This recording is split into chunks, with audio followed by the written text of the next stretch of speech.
Hey guys, welcome back to the channel where I cover missing persons, unsolved cases, crime news, and more. Well, I posted it on my community tab, and you probably all have heard by now that the remains of Dylan Rounds were found yesterday.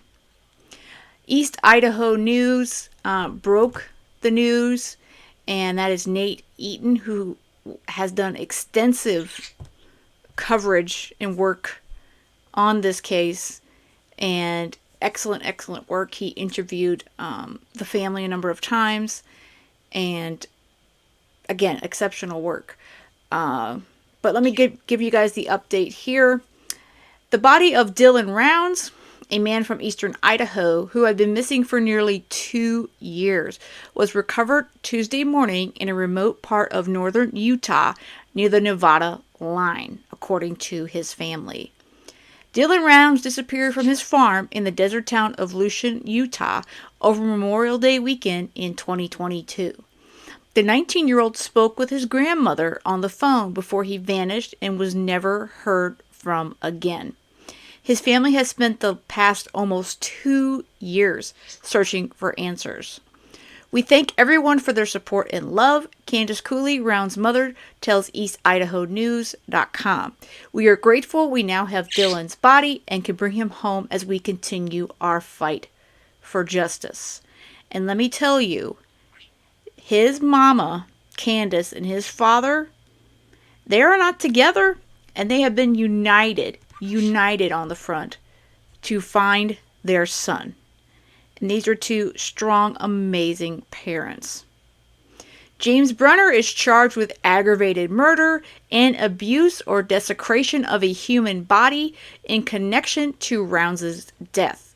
He led authorities to the location of the young man's burial site on Tuesday morning as part of a plea agreement, according to Candace Cooley. Family members were told around 11 a.m. that skeletal remains had been found, and authorities believe they are Rounds'. The FBI assisted the Box Elder County Sheriff's Office by processing the area for evidence and recovering the remains.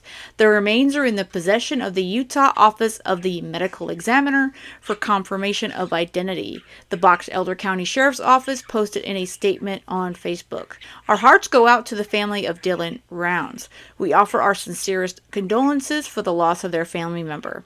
We understand that the pain of their loss is immeasurable, and we want to express our deepest sympathies to them. It is our hope that they can find peace moving forward. Now, Brenner has been in the Box Elder County Jail since being arrested on firearms violations in June of 2022. He was squatting on the property near Rounds' farm when the young man disappeared in 2022. Now, this was a complicated situation. Apparently, Brenner originally worked for Dylan on the farm, and then he was told to leave. Again, I'm not clear how that exactly happened.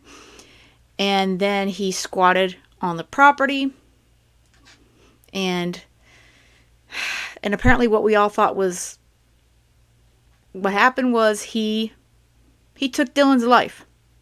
And I believe he took it out of jealousy. He was jealous of Dylan.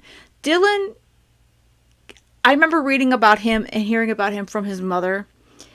And 19 years old, all he ever wanted to do was be a farmer. He was a hard-working kid.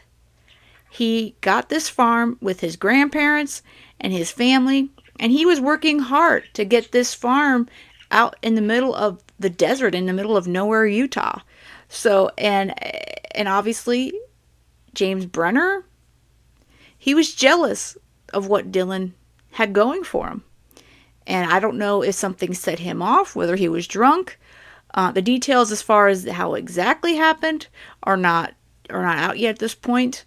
I'm assuming as part of the plea deal, some of that has been told to law enforcement. But the best thing right now is that this family is going to get closure. And it was a bittersweet news when I heard this. Here is Nate Eaton explaining and showing the area a bit, just to get you more familiar with the area that Dylan had his farm and where he disappeared. Let me show you just how remote this area is. That's where Dylan was farming. That was his camper. That was his truck. And you can see there's not much around this area. It really was a desolate area. James Brenner, this is the man who is facing those charges.